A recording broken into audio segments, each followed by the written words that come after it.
Game 7. Game 7. The two best words in sports. Game 7. What's going on, ladies and gentlemen, and welcome back to another edition of the Triple Threat Show. As always, I'm your host, Meryl Fatemi. Gearing up for a big-time Game 7, a big-time day of sports. We're going to recap what happened yesterday between the Bruins and the Sabres, talk a little bit about the NBA. The Lakers seal the deal on the Houston Rockets. LeBron hears all the nonsense everyone's talking about him, saying the Houston Rockets are going to come back from 3-0 down, the first team to come back from 3-0 down. LeBron, what would be the stain on his legacy? Rewrites the entire thing. And is the best player on the floor last night by far. We're going to discuss all of that, as well as, like I said, Game 7. Celtics-Sixers. I started off this series talking all the shit. You can check my page. I posted a video literally like 2 weeks ago when I was discussing how Philly had no chance coming into this series. Things kind of changed because I'm picking, well, you'll see. You'll see. Before I move any further, drop a follow on TikTok, YouTube. You can catch all the recordings of the show on YouTube at the Triple Threat Show. And if you want to catch any of the other content from the boys, Nolan Jambor, Jeremy Lapidus, catch it on the Triple Threat Show. If you want to drop a follow here on Boston Sports Takes, greatly appreciate it. We're on the grind here, trying to figure out where we're going with this, honestly. Just having fun with it.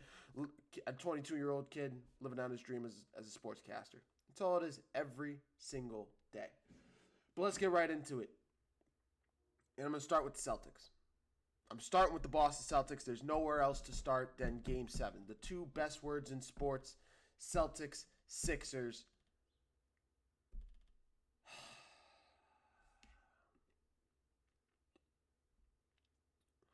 Going into the series, I thought the Philadelphia 76ers had no chance.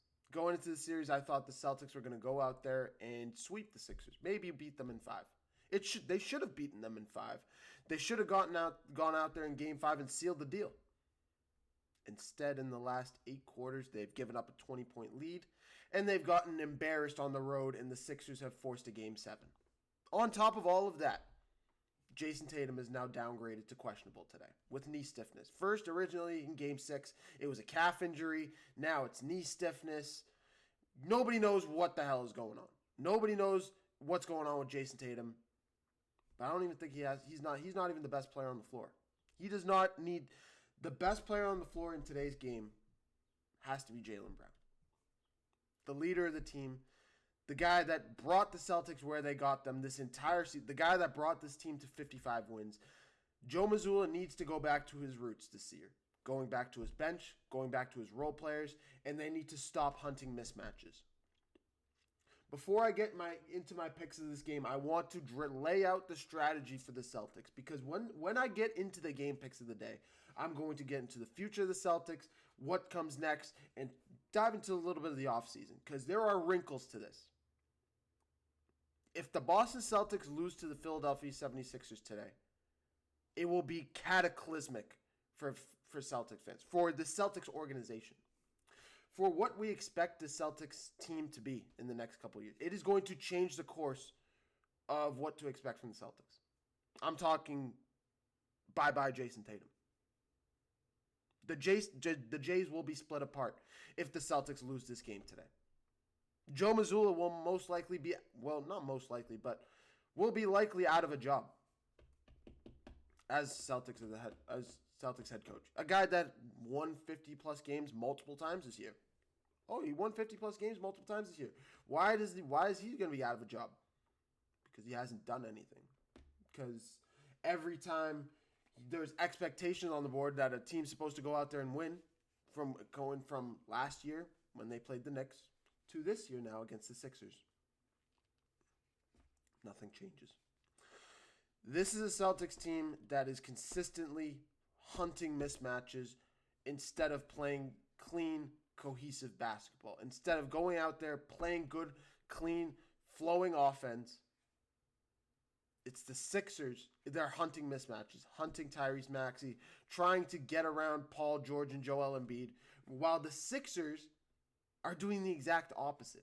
Yeah, they're hunting Derek White and Pritchard, but they're also using Paul George. They're using VJ Edgecombe. They're using Tyrese Maxey every time a center is in a pick and roll, and Joel Embiid is the best player on the court. Nobody can stop Joel Embiid. He's the biggest mismatch on the entire floor every time he steps on the floor. So yes, today's game, Game 7 in Boston, is going to the Philadelphia 76ers.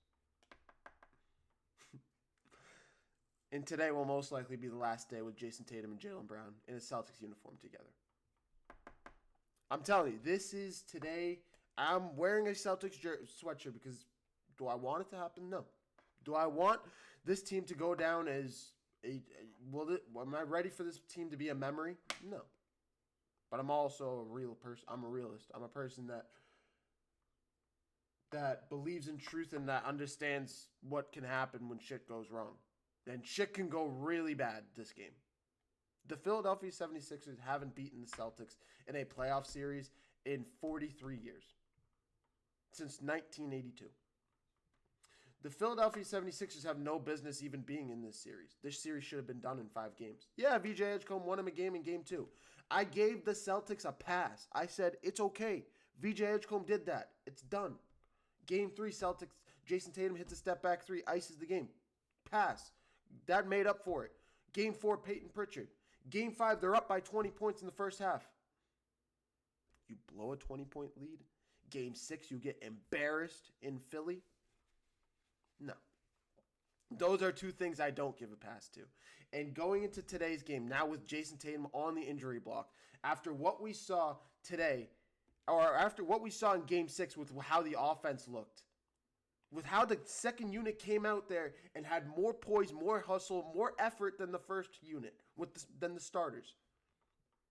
Yes, Community Locks, I'll give my pick. The Philadelphia 76ers are going to win Game 7 and win their first playoff series against the Boston Celtics since 1982. And I'm a Celtics fan wearing the damn jersey. And I'm going to continue wearing the damn jersey. And if I'm wrong, I will come out here tomorrow and I will say I was fucking wrong. Because I hope I'm wrong. I'm a Celtics fan that is praying that he's wrong. But I don't think I'm going to be wrong this time. I don't think I'm going to be wrong this time. This is a situation with the Boston Celtics that after what we saw in game, we've seen this team give up leads last year. We didn't see this Celtics team give up 20-point leads this year. We didn't see the Celtics offense look as putrid as it did in Game 6 since Jason Tatum was on the court. Since Jason Tatum got back on the court and finally started taking his shots again, started controlling the offense once again, the Celtics started just crippling. Just didn't know what to do with themselves. Just completely started pissing down their leg because Jason Tatum wants to take 25 shots a game again. Granted, he's only taken like 15. They're just taking Jason Tatum and Jaylen Brown every time Jason Tatum steps back on the court that way. They just take turns shooting threes.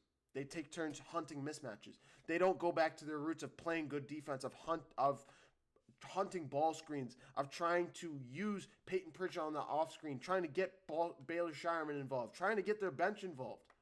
They don't do that. Joe Mazzulla just loves to get Jason Tatum in the game, use him as a focal point of the offense, and use Jaylen Brown as the main ball handler. Basically, Jaylen Brown is the point guard, and Jason Tatum becomes a pure shooting guard. Part of that has to do with Derek White, because Derek White decided to forget how to play basketball this year. This entire playoff series, he's like minus 25 this playoff series. He's atrocious. He's one of the worst Celtics on the floor. But I still look at Jason Tatum and I say,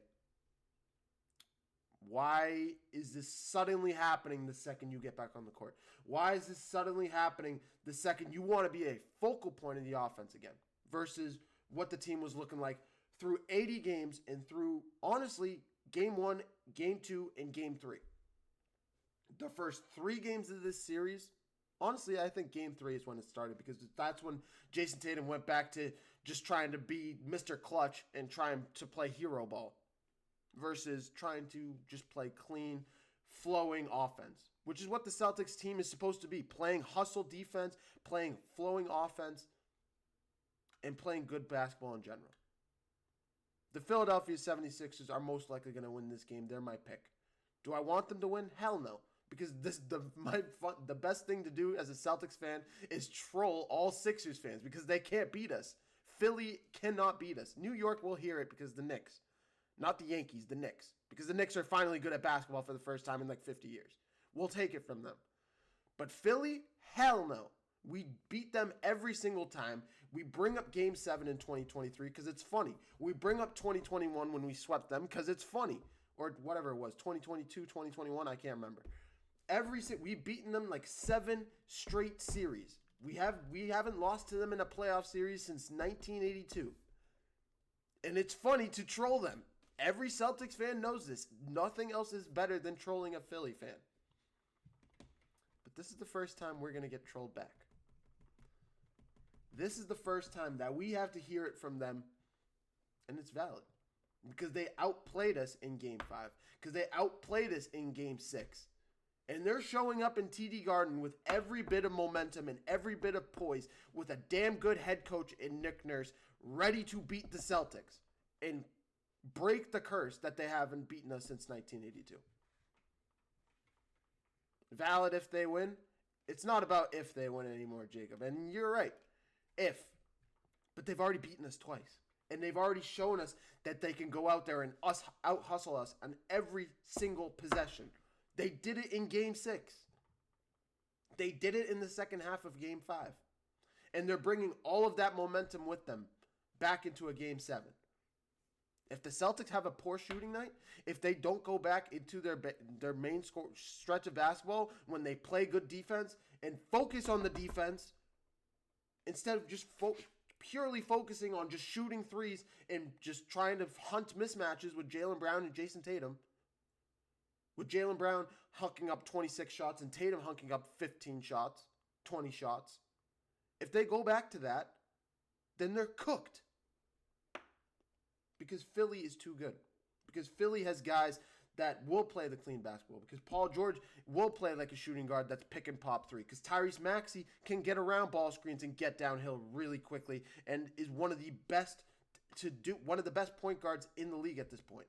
Because Joel Embiid is the best player on the floor. Because nobody can beat Joel Embiid in the low post. I don't care if you put Cato on him, and don't even bring up Nikola Vucevic again to me. One of probably the worst trade in the Brad Stevens era. Nikola Vucevic. Absolute trash. If Peyton Pritchard can't hit his threes, if they don't use Baylor Shireman and he can't make shots, I'm not even going to bring up Sam Hauser's name because he's trash, but they're going to try to use him anyway. No idea why. Then the Celtics are going home in Game 7. And the Sixers are going to come back from 3-1 down. I think they're like 0-18 in when they're down 3-1 in franchise history. And it's going to be another stain on Joe Mazzulla. We gave him a pass when he was down when we were down 3-0 and the Celtics came back and lost Game 7 in Boston because we knew Jason Tatum got hurt, and we knew if Jason Tatum didn't get hurt in Game 7 of 2023, we would have beaten the Miami Heat. 2024 he wins the championship. 2025 he pisses down his leg against New York. And now we're here in 2026. At some point or another, something has to change. And with the offseason looking the way it is, I've said this yesterday. Nikola Jokic could be on the market. You're telling me Brad Stevens wouldn't pull the trigger on a trade for Nikola Jokic? You're telling me if Jamal Murray's on the market, the Celtics wouldn't go after him? You're telling me if Giannis isn't on the market, the Celtics wouldn't go after him? This is the first offseason when you have big-name players to this degree. And the Celtics are a place where, honestly, any sort of superstar wants to go. Any sort of superstar that hasn't gotten a championship in years would love to play in Boston right now. Because Boston just won a championship in 2024, and they have a good roster, a young roster. They showed that they have a bench that they can run with. They showed that they have young players, and they showed that they know how to develop players. Yet here the Celtics are in general. I think Joe Mazzulla's job isn't as bad in play as the Jason Tatum, as the Jays being split up. I think the worst case scenario if the Celtics lose today is Jaylen Brown and Jason Tatum getting split up. And I think the only way it doesn't happen is if Jaylen Brown goes out there like the MVP self that he was in the regular season, goes out there and drops 35 to 40 points, which I know, knowing Jaylen Brown, he will do everything in his power to most likely do. And somebody off the bench, like a Baylor Shireman, shows up like Kelly Olynyk did against the Heat years and years ago and steps up in a big-time way, and the Celtics go out there and beat the Sixers. If they embarrass the Sixers, that would be just funny. And that would just be, once again, a Celtics dream to just troll the Sixers about. But it's not going to happen. It won't be a trollable thing. Joel Embiid is a one-man mismatch. Nobody can guard Joel Embiid. Paul George is, Tyrese Maxey in general, is one of the best players on the floor. He's a mismatch himself as well. Paul George is a sniper from outside. You want to troll Paul George? You can't do it anymore. He's one of the best players on the floor with the Sixers. Nick Nurse is going to have this team ready to go. So give me the Sixers to win this game. Not because I want it to happen, but because the Sixers are going to win this game and move on to face New York in the next round. That's all I got for you guys for that one. I want to talk about it more. I could talk about it more, but I don't want to talk about it more. There's other stuff to talk about in the NBA. The Lakers take down the Houston Rockets in 6 games after going up 3-0.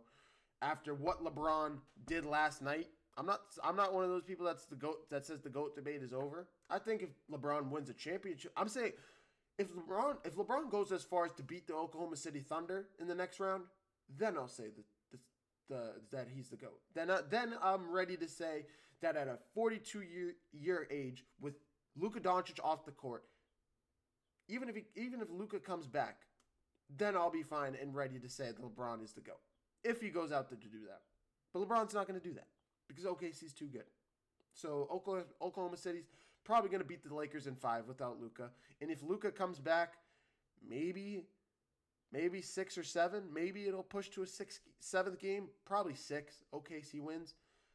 OKC is too good. They've shown that they know how to play offense, defense, well-balanced on all levels. And that Shai Gilgeous-Alexander is the best player on the floor at all times. He's the best player in the world. He's proven that. He's the best point guard in the world. He's the best shooter. He knows how to get to his spots. He's the best mid-range shooter I've ever seen in my life. At one point, I thought it was Kevin Durant until I met SGA, until I saw what this man can do from the mid-range. He's one of the best mid-range pure scorers in the league. And with the guys that he has around him, Chet Holmgren, with Alex Caruso and AJ Mitchell and the guys that he has around him, yes, OKC is the best player in the league right now. Is the best team in the league right now, and they're probably going to win the championship again. They're probably going to be the first team since Golden State to go back to back, and they don't have Kevin Durant to go with it.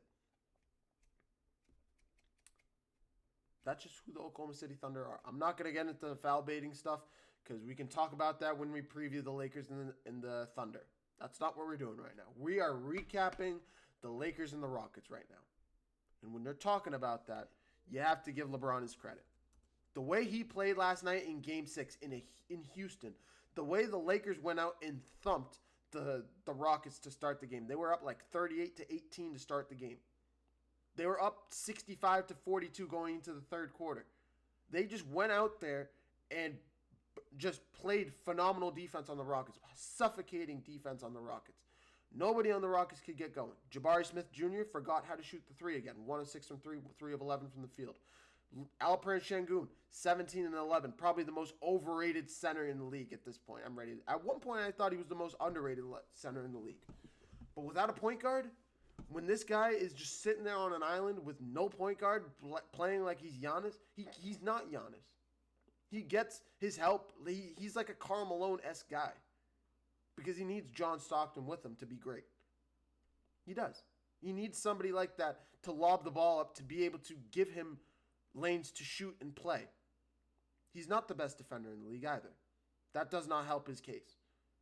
DeAndre Ayton was absolutely belt to ass in this game. He went 16 and 16 in Game 5 they lost. He has another 16 rebound game again today, or yesterday, and the Lakers win. This time, LeBron had 28 points. The best player on the floor by far. Rui Hachimura goes 5 of 7 from 3. Dalton Connect does nothing. I was looking for Austin. Austin Reeves has 15 points in this game. In general, the way that the Lakers played last night was sound basketball, being able to shoot being able to all around play good defense, out rebound, out hustle. Marcus Smart was one of the best defenders, was probably the best defender on the floor last night. 2 steals, 2 blocks, a plus 25 on the floor for Marcus Smart. And he didn't even get it done offensively. His job on the floor was not to play offense last night. It was to play pure defense. That's it. The best offensive guy on the floor was LeBron. And Rui with him, he was just picking and popping from outside, 5 of 7 from 3. Luke Kennard hasn't done anything since game 1 and game 2. And that's okay, because what he did on defense is what matters. Plus 22 on the floor when he was out there, Luke Kennard. Being able to run the offense, being able to do the stuff that nobody sees on the stat sheet. He's one of the best players. He's one of the best role players that we've seen throughout these playoffs, Luke Kennard. And he's shown up in a big way. When Luka comes back and when Luke Kennard comes off the bench, he's going to be one of those spark guys that the Lakers look for in this next series against the Thunder to just try and get any sort of offense going. Honestly, I'm not picking the Lakers to beat the Thunder because I'm not insane. But with Luka, I'm not going to say they don't have a shot. With Luka on the floor, if Jalen Williams is not ready to go, which he's not going to be ready to go most likely, and if Chet Holmgren can't handle DeAndre Ayton, which I don't expect to happen, but if there is a game or two that doesn't happen, there are games that the Lakers can steal. There are games that if they play at their best and the Thunder have an off day, they can steal it. They're better than the Suns were, and the Suns were almost able to steal a couple games. So I don't know. If you tell me that the Lakers have no shot in this series, I think you're insane. If you're telling me the Thunder sweep this series, I'd probably listen to it. But to tell me that none of the games would be close, I don't know about that, man. I think the Lakers have a couple games in them that they could keep it close. And if Luka comes back, they have an opportunity to win a couple of those games. If we saw that the Thunder Joel Embiid was able to come out of nowhere in Game 4 and be ready to go and play the game. And you've seen what his impact has been on the floor for the Sixers. Pretty much turned around the entire series. Game 5, Game 6, and now Game 7 for the Sixers. You tell me Luka can't do the same thing for the Lakers? Maybe not in the same way in terms of winning 3 straight games. But to win 2 games, 1 game, yes, he can do that. To keep the games close, yes, he can do that. So give me the Thunder to win in 6 games, and we'll see what happens. As for the Rockets, there's already reports that Kevin Durant is trying to get into trade talks. Congratulations. We all did see that coming. Kevin Durant is one of the guys in the NBA who wants to complain about anything and everything. Wants to go out there and play shut up and play basketball pretty much. You know the quote I'm talking about. But if he's that kind of guy, he wants to just go out there, play basketball, and go home. That's it. And unfortunately, in the NBA, that doesn't work unless you're a role player. And if you want to be a role player, you got to be a beta on your team. You got to turn into a role player. You cannot be on the Houston Rockets and try to do that. You can't be on the Phoenix Suns and try to do that. You can't be on the Brooklyn Nets and try to do that. Because in all 3 of those situations, you're the alpha male. You're the guy that they traded to go out there and be your star player and lead the team. Leaders don't do that. They don't just shut up and play. They're vocal. They go out there and spend the time with their teammates. They go out there into press conferences and take ownership. They go out there and sink with the ship. What did Kevin Durant do? Miss 5 of 6 games. In the 1 game he played, 9 turnovers. 9 turnovers in the 1 game he played. So no, you can't do that. And if you want to do that, you can go over to Minnesota and play behind Anthony Edwards. You can go to San Antonio and play behind Victor Wembanyama. You can go to Golden State like you did once upon a time and play behind Steph Curry. And that hurt your feelings, so you wanted to leave Steph Curry, and you don't want to go back there because you think you can lead the team by just shutting up and playing. It doesn't work like that. Even if you have 2 other guys that want to just shut up and play, like Kyrie Irving, James Harden, it still doesn't work like that. Look what Kyrie Irving's done since he left you. Went to Dallas and brought that team to a championship. And You can say him and Luka Doncic were leaders of that team because he sunk with the ship. He played every single minute. He literally was vocal in the press conferences and was a leader on the team with the Mavericks back then in 2024. Ask any Maverick player. That's what he was.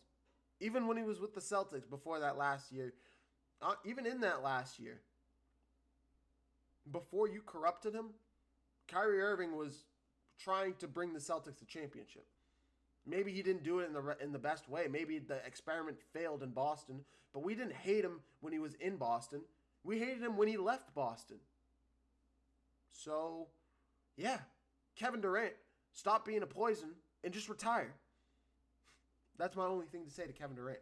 Not that I have any sort of reach to talk to him, but if that is, there's any way to talk to, if there's any way to describe what Kevin Durant is now, just retire.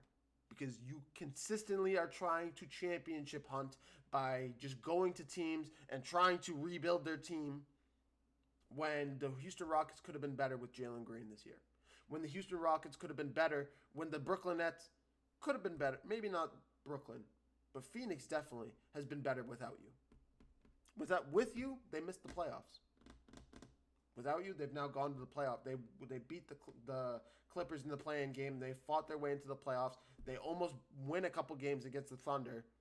Oh, I said almost because you knew they weren't going to win those games. But like I said, Kevin Durant just needs to retire. It's done. It's over. Phenomenal career. You're one of the best pure scorers to ever play the game. Top 15, top 20 player in the league ever. Probably top 20 talent to ever walk into the league. But that's it. That is it, and that is the end of the story for Kevin Durant. I don't want to talk about him anymore because it's nothing but a headache. Cavs and Raptors. RJ Barrett hits a game-winning three-pointer, and the Raptors are headed to Game 7. And if you tell me that the Raptors have no chance in Game 7, I think you're absolutely insane. The Raptors kept that game close without Brandon Ingram last game. Emmanuel Quickley hasn't played a game in this entire series, and he's been pretty much the focal point of the offense the entire year. I said it from Game 1 all the way to what I'm saying right now. Emmanuel Quickley, without him on the floor, the Raptors have pretty much no chance to win this series. I don't say that last part now, but without him, I thought they had no chance to win the series because of what he meant on the floor, because of what Emmanuel Quickley has turned into, being a floor general, being a pure point guard for the Toronto Raptors this year. He's one of the best point guards. He's one of the most improved point guards, one of the most improved players in the league this year. Emmanuel Quickley. Now, it helps when you have a guy like Scottie Barnes who has the heart that Scottie Barnes has. He goes out there and has 25 points, 14 assists last night, 3 steals, and 3 blocks. He's one of the best players on the floor. Plays all 48 minutes. Only 3 turnovers in the game as well. And has an unbelievable game. Scottie Barnes needs to be recognized for his effort last night. For the way that he played all game. RJ Barrett plays 43 minutes with it. Jacoby Walker plays 43 minutes. Colin Murray-Boyles, some guy that we didn't even know played for the Raptors. I didn't watch a whole lot of Raptors basketball. That's why I say some guy. But before these last couple games, I didn't know who he was. From Game 5 till now, from probably Game 4 till now. I think Game 4 he had a big game as well. I think he had like 35 points. He shot like 5 of 7 from 3. That's what this team has been. It's just a group of guys that come out of nowhere that have just shown up and played pure basketball around one another. That have shown up and shown heart and have wanted to play pure basketball. What game was it? I think it was either Game 4 or It was Game 3. He had 22 points. I mean, this guy has come out of nowhere and shown up in a big way for this Raptors team. He shows up again last night, plays 43 minutes.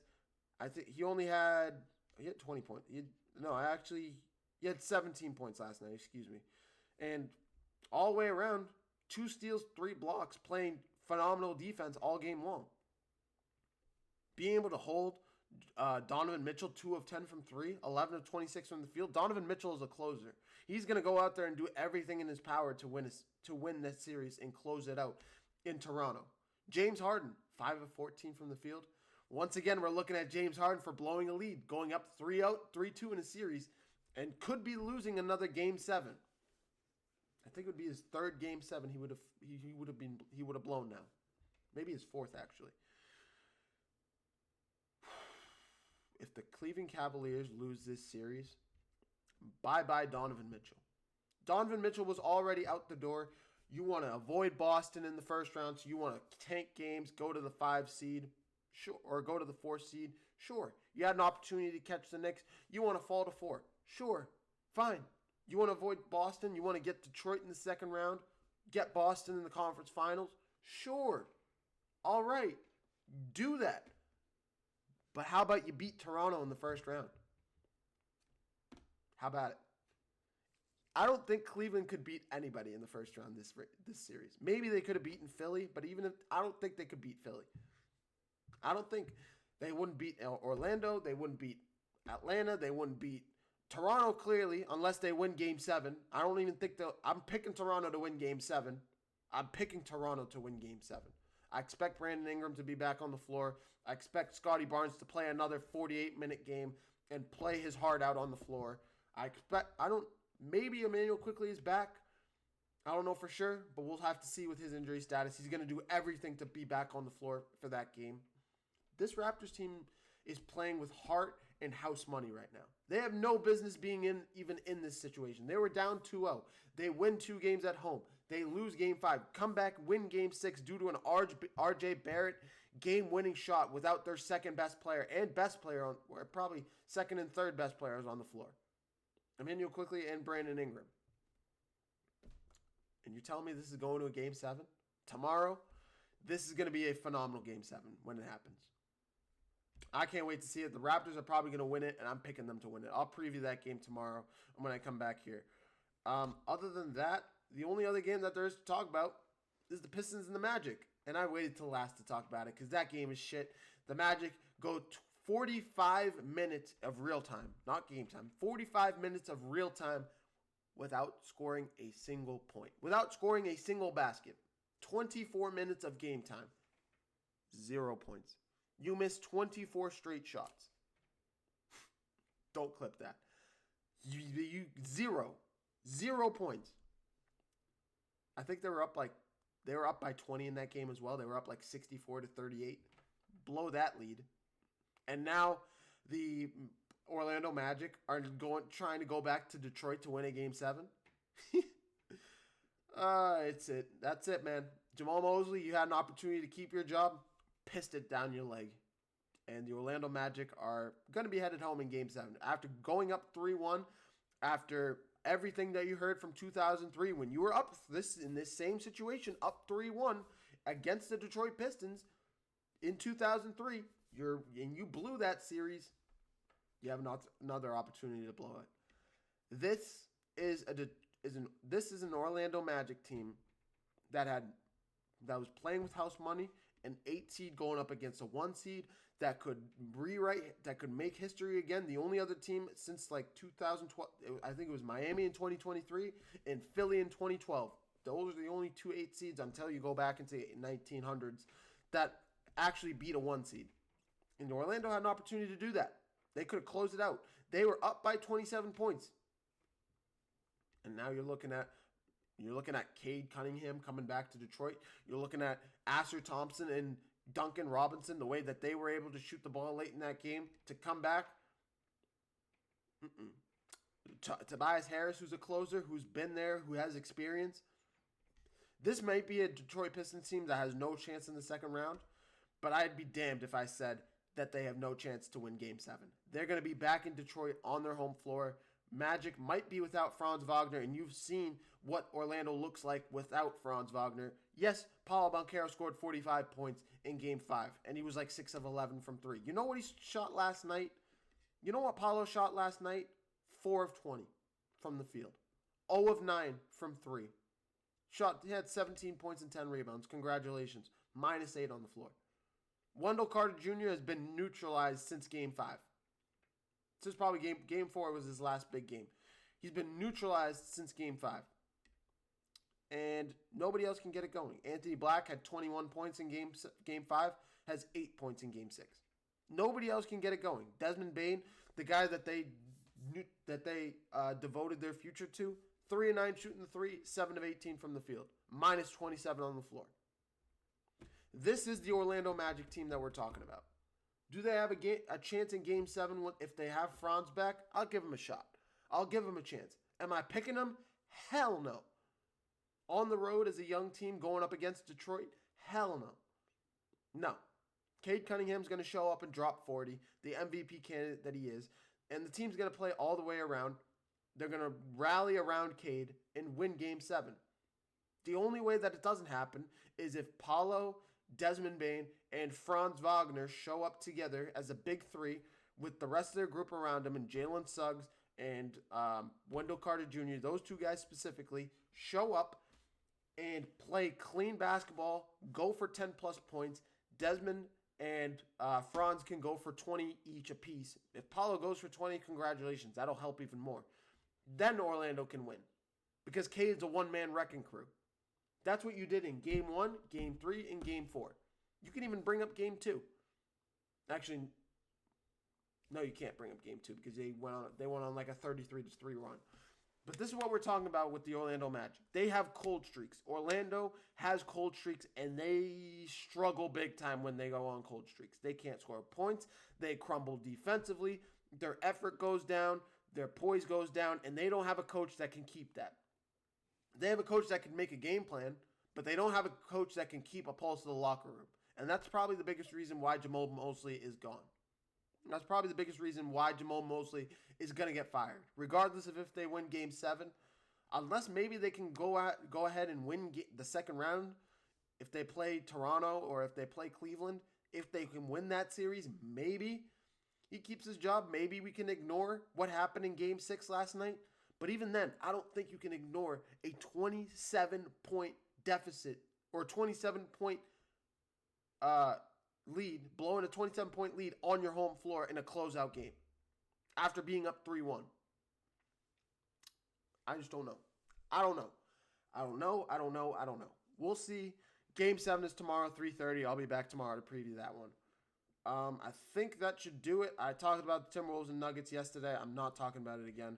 The only other thing really quick I want to talk about is, hey, Bruins. Adios, brother. You had no chance in this. The Bruins, we knew were the worst, were the undermanned team.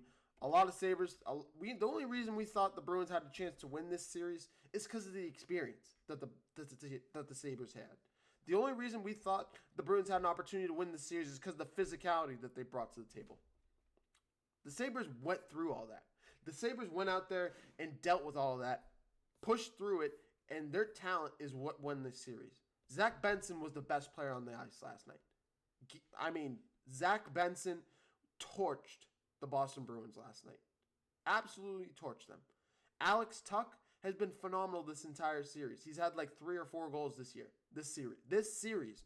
Not this year. This series. He's been one of the best players on the ice. Tage Thompson, from Game 1, the way he was able to put up 2 goals, those 2 goals that pretty much changed the entire game for the Sabres. They ultimately won that game. Game 3, Game 4. The way that this team has played all the way around this entire series, outside of Game 2, when they lost 4-0, they've been the better team. Game 5, the Bruins steal. They pretty much stole it. They stole it.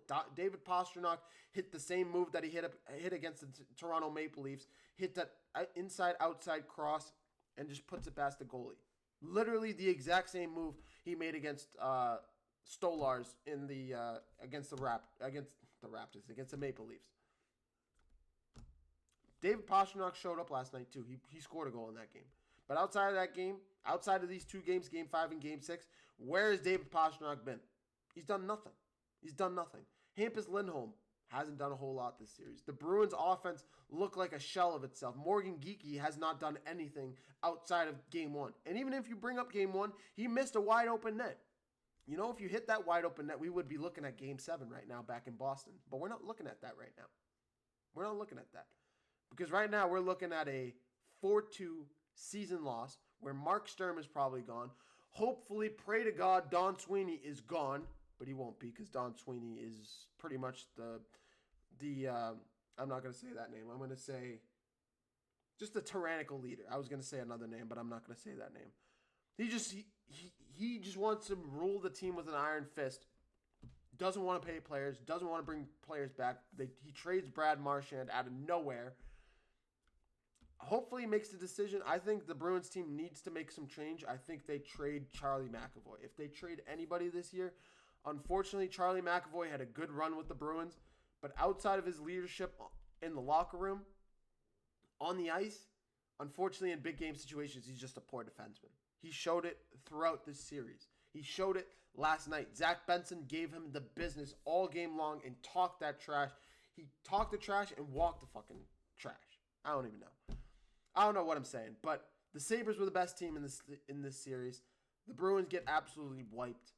And like I said, the Bruins had their opportunities to win games. They had an opportunity in Game 3. They took a 1-0 lead.